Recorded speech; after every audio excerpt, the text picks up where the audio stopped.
It was the kind of morning that felt ordinary in every possible way. A quiet Friday in Warner Robins, Georgia, the day after Thanksgiving. November 24th, 2023. The holiday rush had passed, leftovers sat in refrigerators, and most families were still easing into the long weekend. On Wake Forest Drive, nothing appeared out of place. The neighborhood was peaceful, the kind of place where people waved at one another, where routines were predictable, and where serious violence was almost unheard of. Warner Robins, a city of roughly 80,000 residents, sits in central Georgia near Robins Air Force Base. It is known for its strong sense of community, quiet streets, and family-centered neighborhoods. That morning, the calm would shatter. At approximately 9:10 a.m., emergency dispatch received a call from a man who identified himself as Brian McManus. He was 57 years old. His voice was steady, controlled, almost detached. He told the dispatcher that he had just returned from walking his dog and had discovered his wife unresponsive in their bedroom. According to him, it appeared she had taken her own life. He specifically described what he believed to be an obvious, self-inflicted gunshot wound. There was no panic in his voice, no urgency, no confusion. Just a statement. Police units were dispatched immediately to the home on Wake Forest Drive. What they encountered inside would quickly reveal that nothing about this call was truthful. Lucille Anne McManus was 63 years old. To everyone who knew her, she was simply Miss Anne. She was the kind of person people remembered, the kind of woman whose presence filled a room without effort. Neighbors described her as warm, attentive, and deeply invested in the people around her. She remembered birthdays, asked about grandchildren, and waved enthusiastically from her porch or garden when anyone passed by. Miss Anne had lived a life shaped by both joy and loss. She had been widowed several years earlier, a loss that changed her world but never hardened her heart. Instead, she poured her energy into family. She shared her home with her granddaughter, Jessica Terrell, and two great-grandchildren, creating a lively, multi-generational household. Her home was rarely quiet. There were voices, movement, meals shared together. It was the center of the family.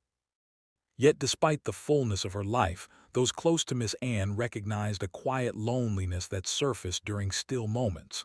She missed companionship, not drama, not passion, just someone to share mornings and evenings with, someone to sit beside her, to talk with, to grow older alongside.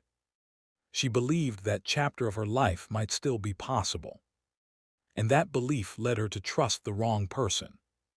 In 2022, Miss Anne made a decision that countless people her age were making. She decided to try online dating. She was cautious but hopeful. She created a profile, uploaded a few photos, and began exploring the possibility of companionship later in life. When Brian McManus came across her profile, he did not see love. He saw opportunity. Brian presented himself as a refined British man with an impressive background in law enforcement. He claimed he had spent 17 years as an officer with the London Metropolitan Police. It was a carefully constructed image designed to convey integrity, stability, and authority. What he did not disclose was how that career ended. Brian McManus had been dismissed from the Metropolitan Police following complaints from multiple women who said his behavior made them feel threatened. The allegations were serious enough to end his law enforcement career entirely. None of that appeared in his online persona. Instead, he portrayed himself as honorable, experienced, and sincere. Miss Anne believed him. Their conversations moved quickly. Messages turned into phone calls. Phone calls turned into meetings. Brian knew exactly how to say what needed to be said. Investigators would later describe him as a skilled manipulator who tailored his personality to match his target. He spoke of starting over, of wanting a life in America, of seeking a meaningful relationship built on trust. Within 3 months, he proposed marriage. To Miss Anne, it felt like fate, like a second chance she never expected to receive. Friends and family expressed quiet concern about how fast everything was moving, but Miss Anne chose optimism over suspicion. In 2022, they married. Brian moved into her home on Wake Forest Drive, stepping directly into the center of a family he barely knew. Almost immediately, subtle changes began to appear. Those close to Miss Anne noticed that Brian seemed disengaged during family interactions. He was present but distant, polite but detached. There was something unsettling about his presence, though no one could quite explain why. Behind the scenes, investigators would later uncover a troubling pattern. Miss Anne was not Brian's first marriage in the United States. He had previously married a woman in Idaho. That relationship ended in divorce after Brian was arrested for domestic violence. The similarities were impossible to ignore. In each case, Brian targeted women who were emotionally open, trusting, and stable. He moved quickly. He pushed for commitment, and once his objective was secured, his behavior shifted. With Miss Anne, that objective was permanent residency. Multiple witnesses later testified that the marriage appeared to be arranged for immigration purposes. Brian's urgency, his insistence on legal paperwork, and the timing of his behavioral changes all pointed to the same conclusion. Once his path toward legal status was established, his interest in the marriage itself diminished. Brian began taking frequent trips to Florida. He told Miss Anne they were required for business, meetings, opportunities, obligations he could not avoid. He was vague, always vague. In reality, Brian was carrying on an affair with another woman, a married woman.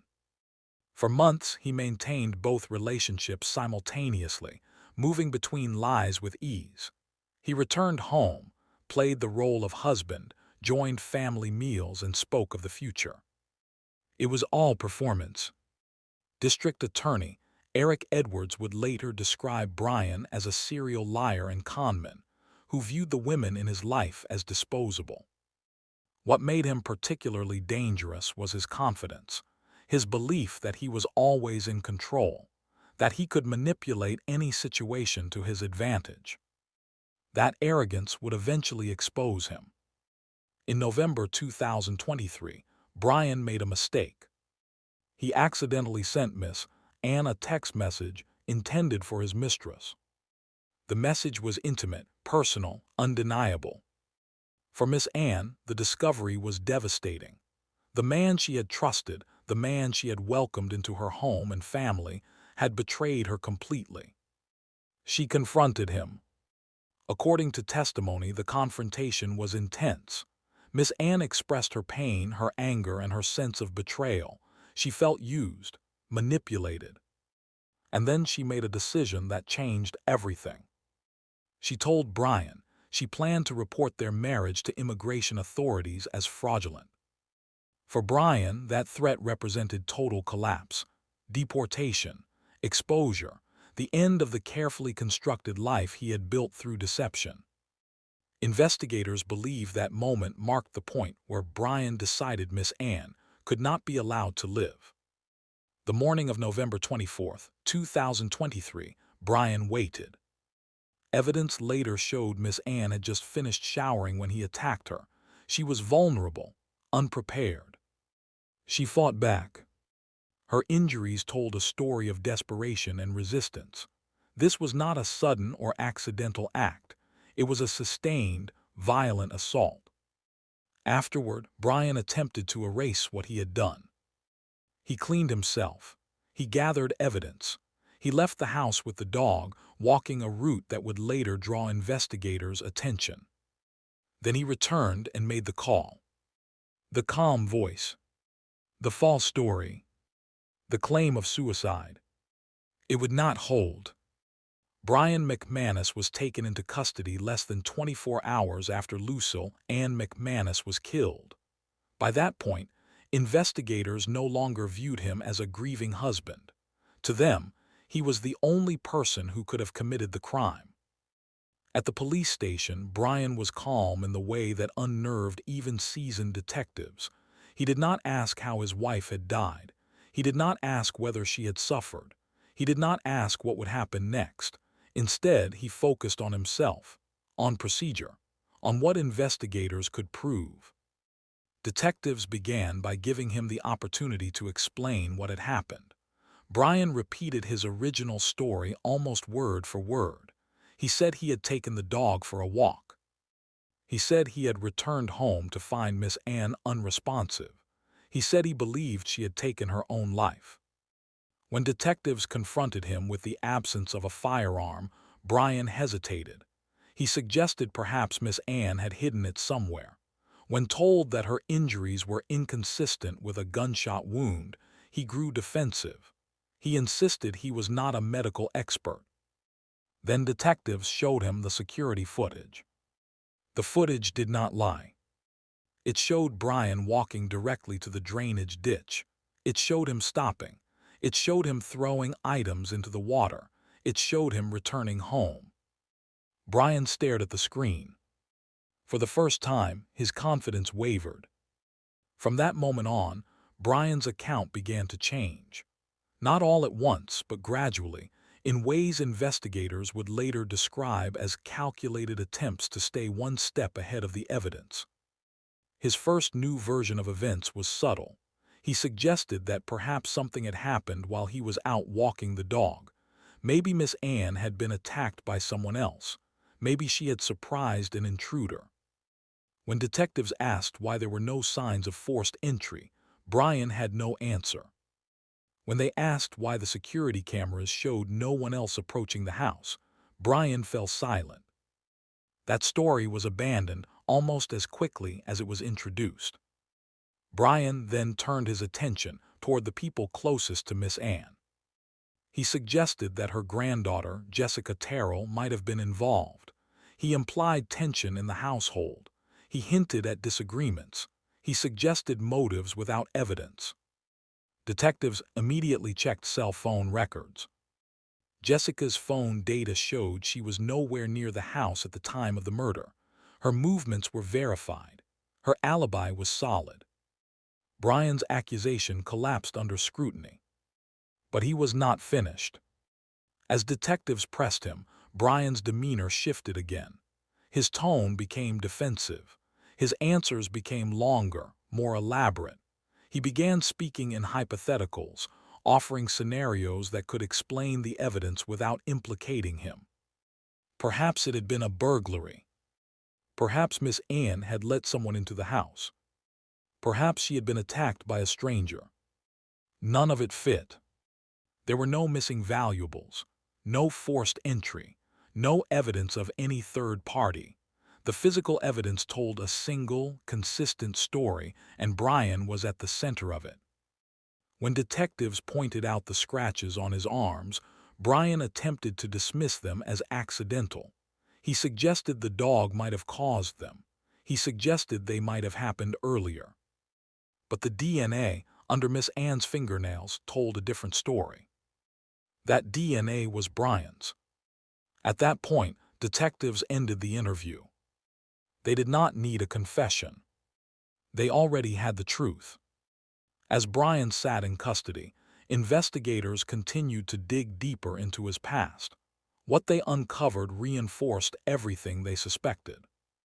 Brian McManus had a long history of problematic behavior with women. His dismissal from the London Metropolitan Police was not an isolated incident. Multiple women had come forward with complaints about his conduct.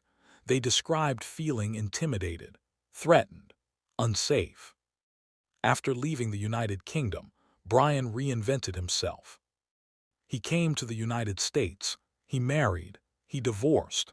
He was arrested for domestic violence in Idaho. That marriage ended abruptly. Then came Miss Anne. Investigators began to see a pattern that prosecutors would later describe in chilling detail.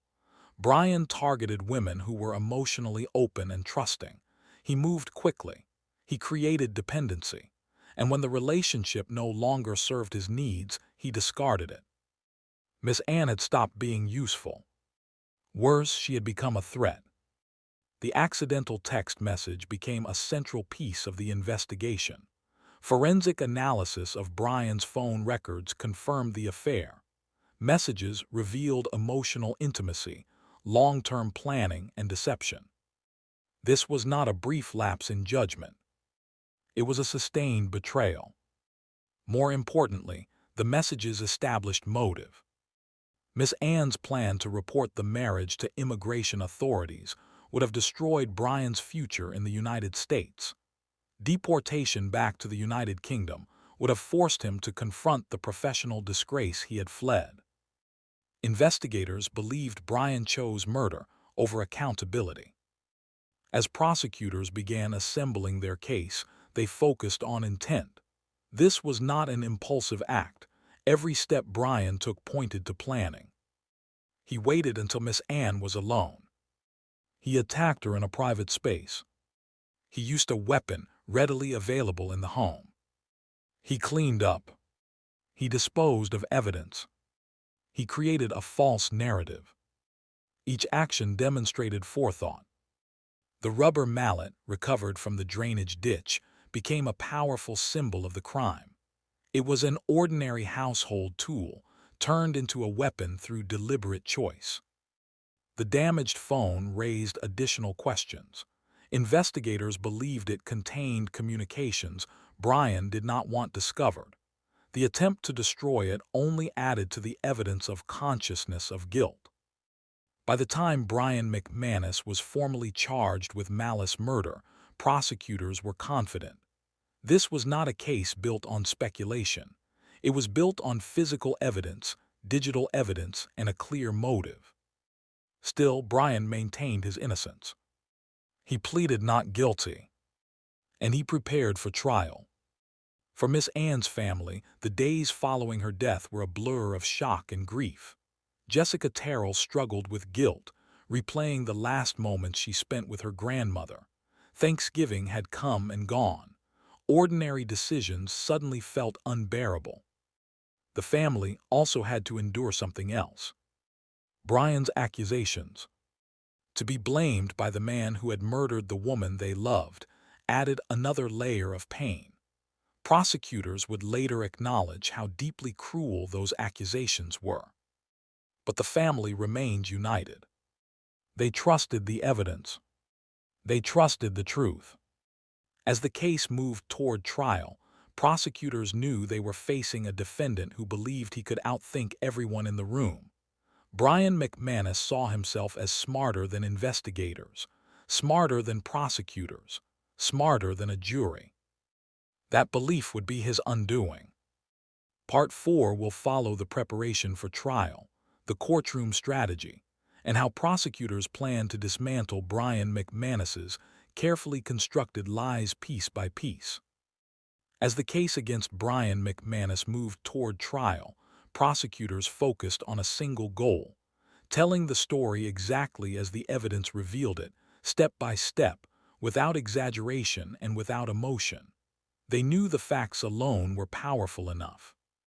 This was not a mystery built on circumstantial speculation. It was a case grounded in physical evidence, digital records, and a clear motive rooted in deception and control. Brian McManus, meanwhile, remained convinced he could outmaneuver the justice system. From the very beginning, prosecutors recognized that Brian's greatest weakness was his own arrogance. He believed his intelligence and composure would shield him. He believed that because there were no eyewitnesses to the killing itself, reasonable doubt could be manufactured. He was wrong. In the months leading up to trial, investigators reconstructed every detail of the morning of November 24, 2023. They mapped Brian's movements minute by minute, using security footage, phone data, and witness statements. The timeline was devastatingly precise. Miss Anne was alive that morning. Brian was the only other person in the home. The attack occurred before the dog walk. The evidence disposal occurred during the walk. The emergency call came after. There were no gaps. There was no room for alternative explanations.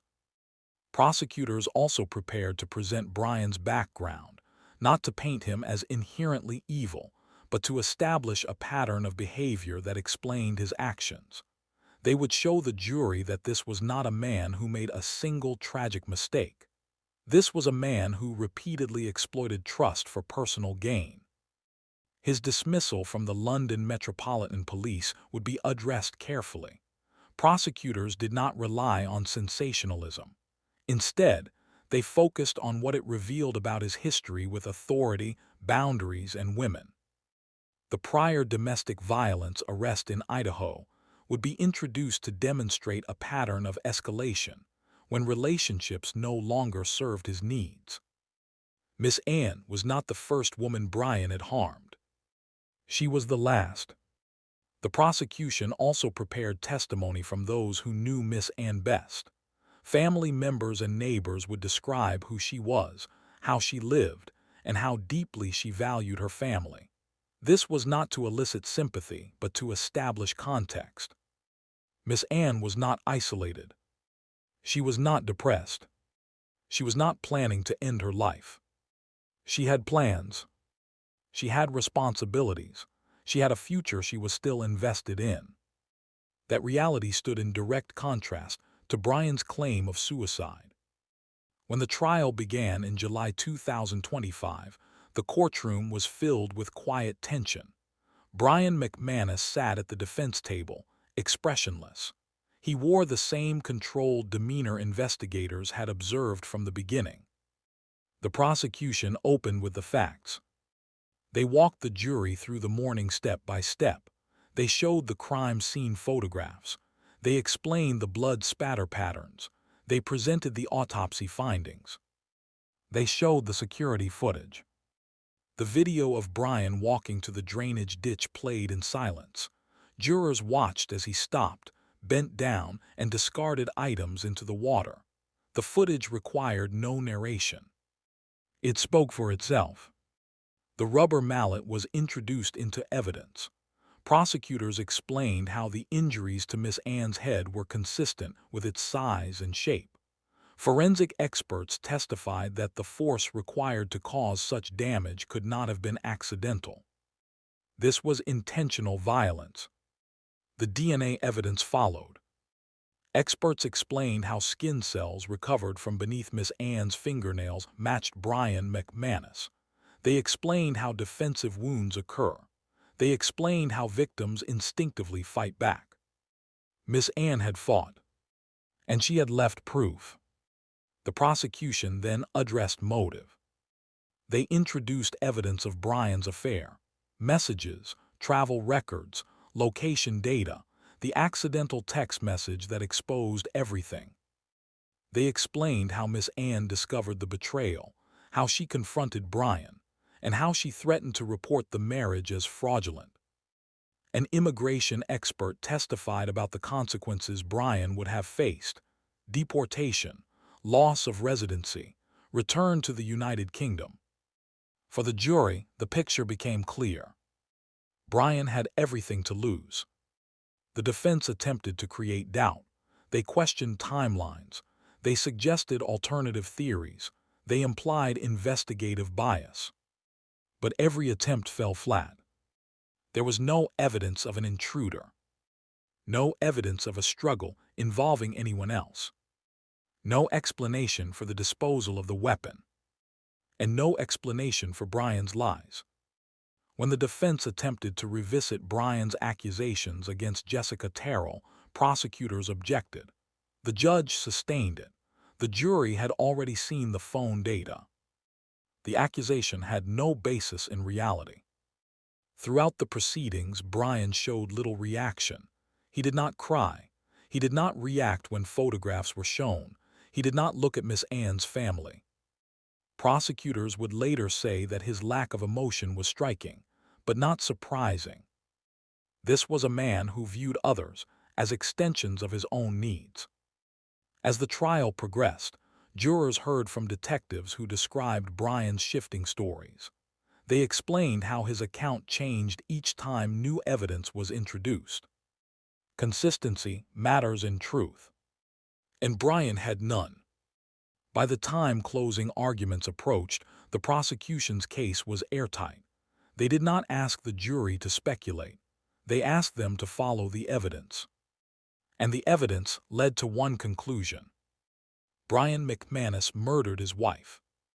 As the trial entered its final phase, the atmosphere inside the courtroom grew heavier.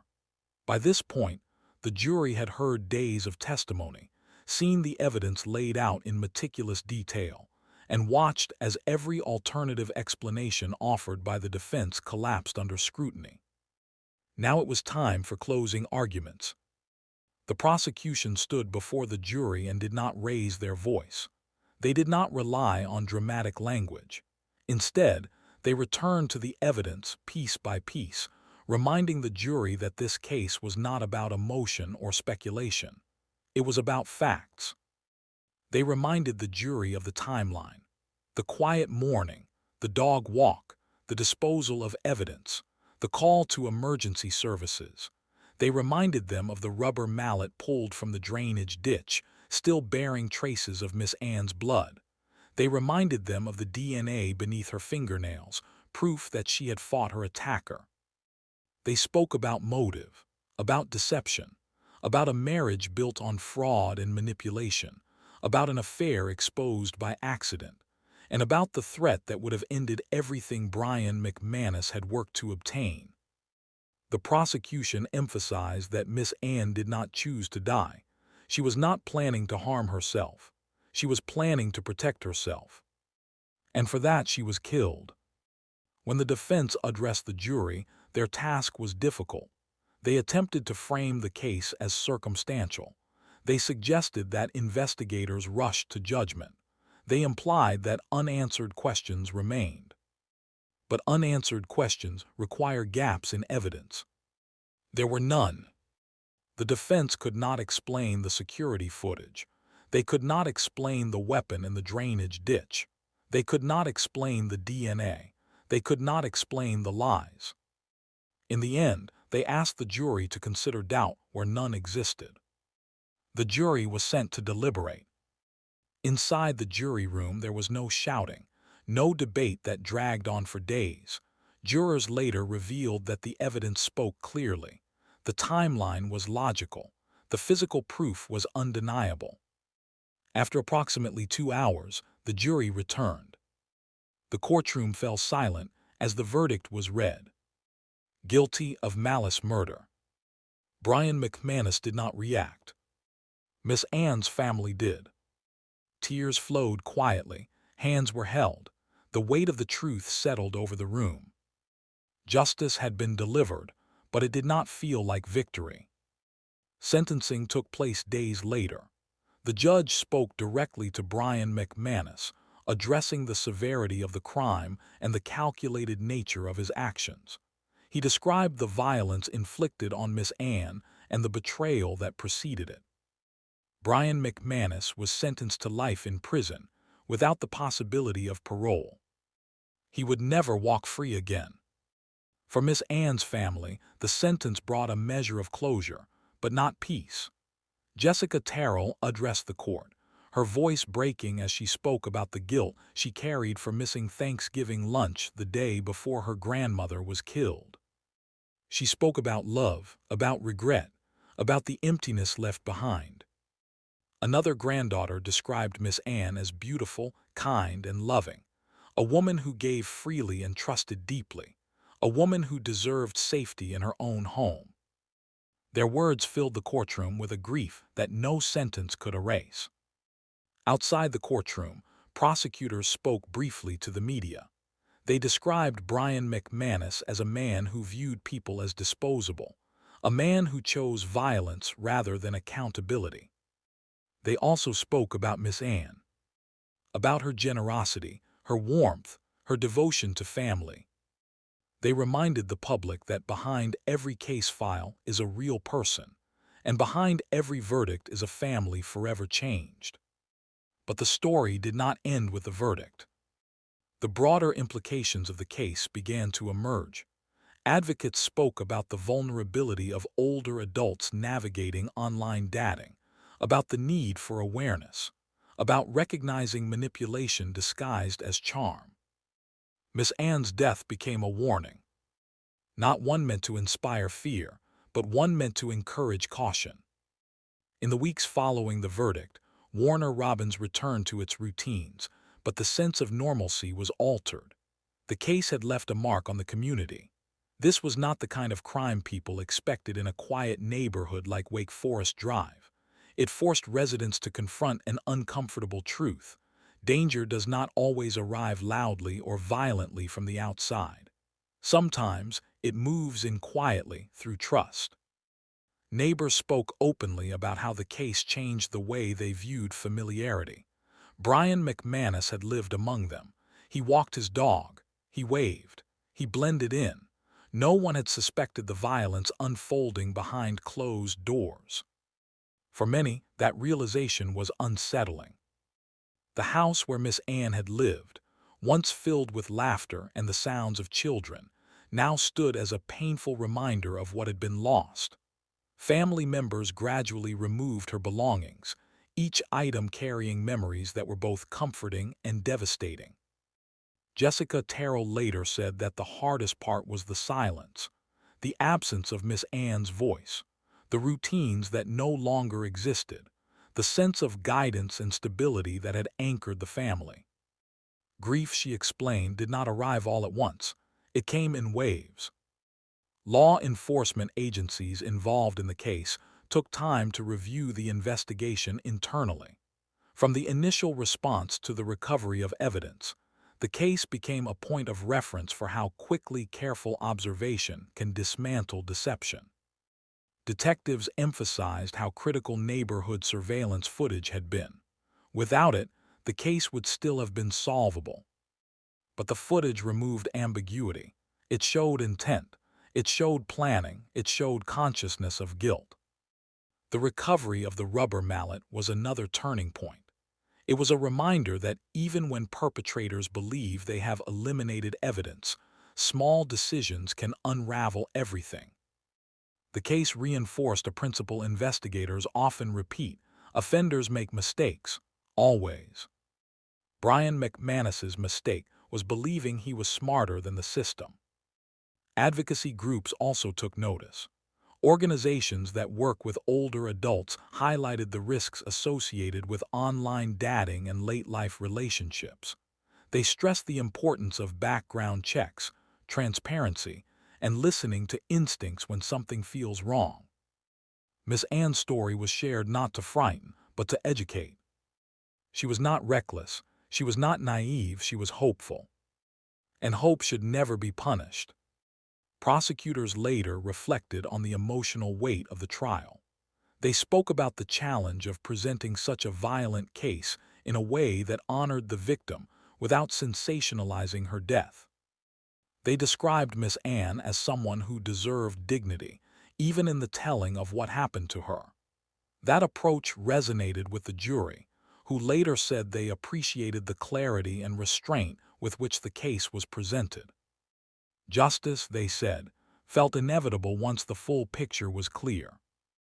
Brian McManus was transferred to the Georgia Department of Corrections to begin serving his sentence.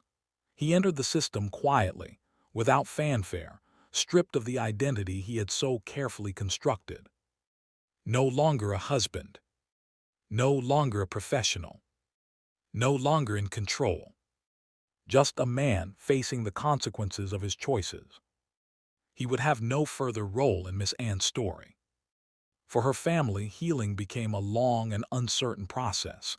Birthdays came and went. Holidays felt different. Thanksgiving, in particular, carried a heavy weight. Yet through their grief, the family chose to remember Miss Anne not for how she died, but for how she lived. They shared stories. They passed down traditions. They spoke her name often. In doing so, they refused to let her be reduced to a case file. As time passed, the broader lesson of the case continued to resonate. It was a reminder that predators often rely on trust, on politeness, on social norms that discourage questioning. It was also a reminder of the power of evidence, of thorough investigation, of accountability. Miss Anne's voice was silenced, but the truth spoke loudly. As the public conversation around the case continued, experts began to examine Brian McManus not just as a defendant, but as a personality type that appears repeatedly in intimate partner violence cases. While the trial itself focused on evidence and accountability, the psychological dimensions of Brian's behavior offered deeper insight into how the crime unfolded. Prosecutors never needed to label Brian McManus with a clinical diagnosis. They did not have to. His actions spoke clearly. Still, behavioral experts who followed the case noted familiar traits: entitlement, manipulation, lack of empathy, and an intense need for control. From the beginning, Brian had positioned himself as someone of authority. His claims of a long law enforcement career were not incidental. They were strategic. Authority creates trust. It discourages questioning. It allows manipulation to go unnoticed longer. Miss Anne believed she was marrying a man of integrity. In reality, she was giving access to someone who saw relationships as transactions. Experts describe this pattern as coercive control, a form of abuse that does not always begin with physical violence.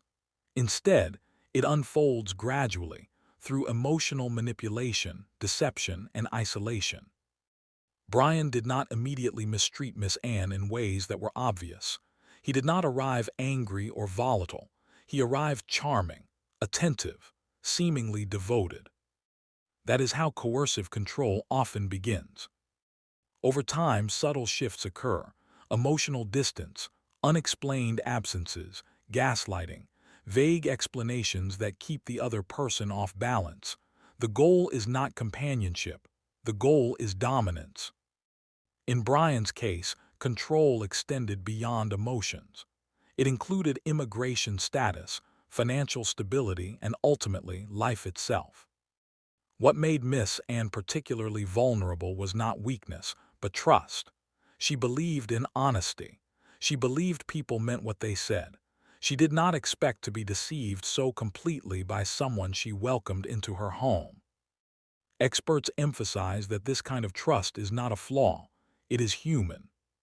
Predators rely on it. During the investigation, prosecutors noted how Brian reacted when control began to slip. The accidental text message exposed his double life. Miss Anne's threat to report the fraudulent marriage removed his sense of safety. For individuals like Brian, loss of control is intolerable. Rather than face consequences, he chose elimination. This escalation, experts say, is common when coercive control fails. When manipulation no longer works, violence becomes the final means of maintaining dominance.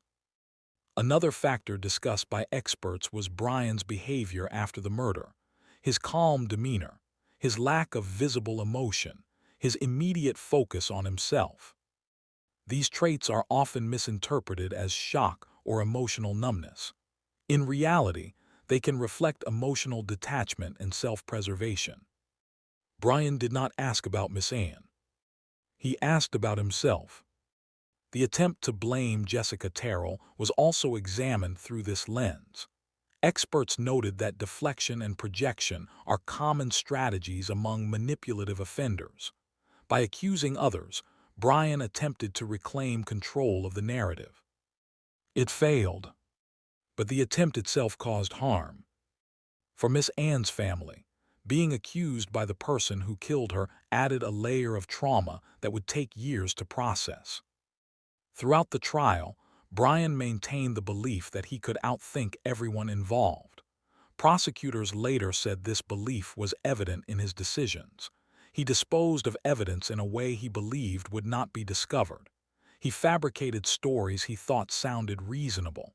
He underestimated investigators. This overconfidence is a recurring trait in cases involving calculated violence. The belief in superiority becomes the downfall. Experts also address the broader implications of the case. They emphasize that coercive control does not always leave visible marks until it is too late. It thrives in secrecy and thrives in trust. They urged families and communities to pay attention to changes in behavior, sudden secrecy, isolation, rapid commitment, inconsistent stories. These are not guarantees of danger, but they are signals worth noticing. For Miss Anne's family, understanding the psychology behind the crime did not lessen their grief, but it helped answer a painful question. Why? Why would someone she loved do this?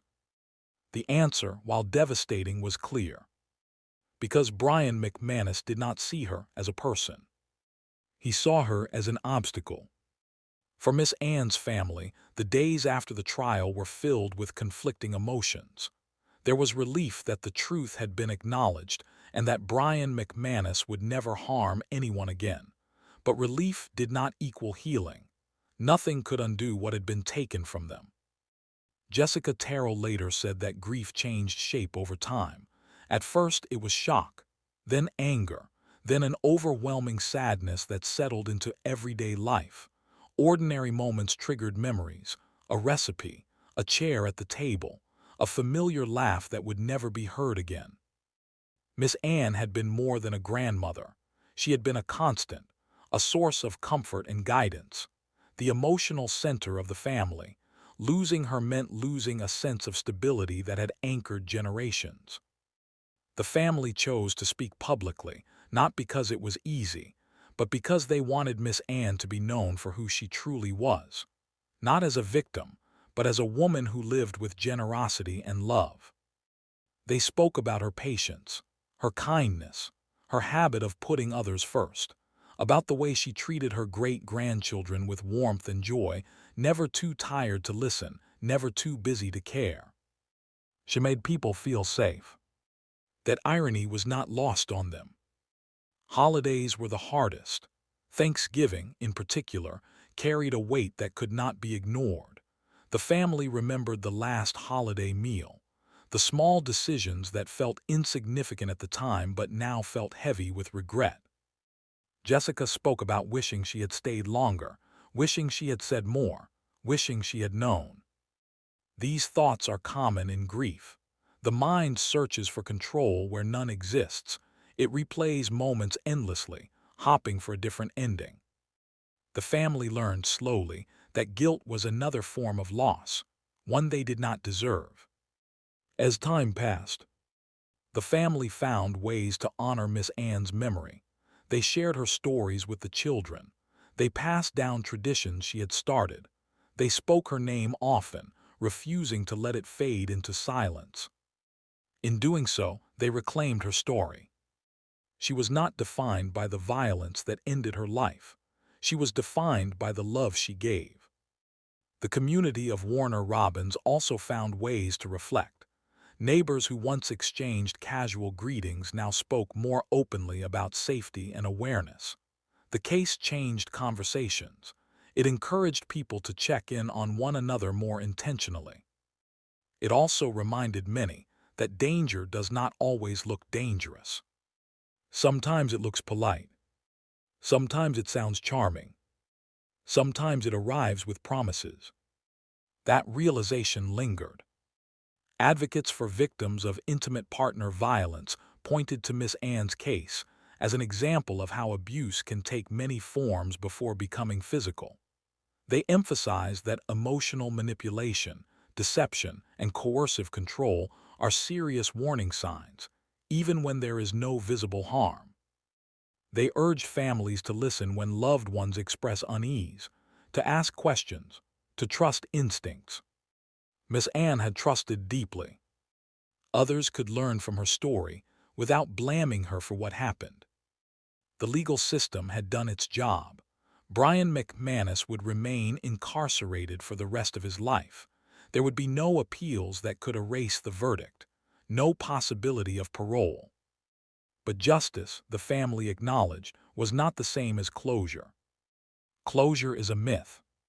What they found instead was resilience. In interviews, prosecutors described Miss Anne as the heart of the case. They spoke about the responsibility they felt to present her story with respect, to avoid sensationalism, to focus on truth. They believed the jury understood that responsibility as well. The verdict was not about punishment alone. It was about acknowledgement. Acknowledgement that Miss Anne mattered, that her life mattered, that what happened to her was wrong. As the years move forward, Miss Anne's name will live on through those who loved her, through the lessons learned, through the conversations sparked by her story. Her kindness did not disappear with her. It remains in the people she shaped. In the end, the story of Miss Anne is not just about a crime. It is about trust, vulnerability, and the devastating consequences of deception. It is about how easily kindness can be exploited, and how important it is that such exploitation is exposed, confronted, and remembered. Brian McManus will spend the rest of his life in prison, his carefully constructed lies reduced to a court transcript and a conviction number. The authority he once pretended to hold no longer exists. The control he sought so desperately is gone. What remains is accountability. But accountability, while necessary, does not restore what was lost. Miss Anne's absence is permanent. No sentence, no verdict, no prison door closing can change that. The empty chair at family gatherings remains. The voice that once offered reassurance and wisdom is silent. The future she should have had was stolen. And yet her story did not end with her death. What makes this case resonate so deeply is how ordinary it began. A woman seeking companionship, a man presenting himself as trustworthy, a relationship that, on the surface, looked like a second chance at happiness. There were no obvious warning signs that screamed danger, no dramatic red flags that would have made intervention easy. That is what makes this case so unsettling and so important to understand. Predators rarely announce themselves. They blend in. They adapt. They wait. For investigators, Miss Anne's case reaffirmed a hard truth. Evidence does not lie, even when people do. Surveillance footage, digital records, forensic analysis. Each piece quietly contradicted Brian McManus's version of events until his story collapsed under its own weight. Justice was not achieved through luck. It was achieved through persistence.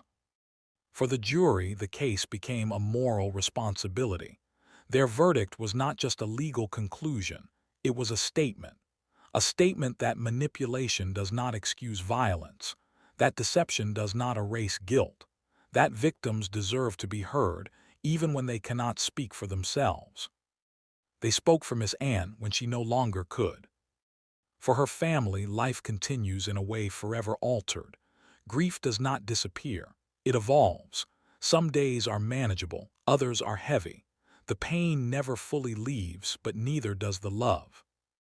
They carry her forward in memory, in tradition, in quiet moments when her influence still feels close. They remember her laughter, her patience, her generosity, and in remembering her fully, they ensure she is never reduced to the way she died. Cases like this matter because they force us to look closer at relationships, at power dynamics, at the subtle forms of control that often go unnoticed until it is too late. They remind us that abuse is not always loud and danger is not always obvious. They also remind us that victims are never to blame for trusting. Trust is not a weakness. It is a human instinct. Telling Miss Anne's story is not about fear. It is about awareness. It is about honoring a life by refusing to let it be forgotten or oversimplified. She was not just a headline. She was not just a case. She was a mother, a grandmother, a friend, a woman who believed in people. And she deserved better. If there is one lasting truth to carry forward, it is this. Evil often hides behind normalcy, but truth has a way of emerging. And when it does, it is our responsibility to listen, to learn, and to remember. Miss Anne's story ends here, but her impact does not.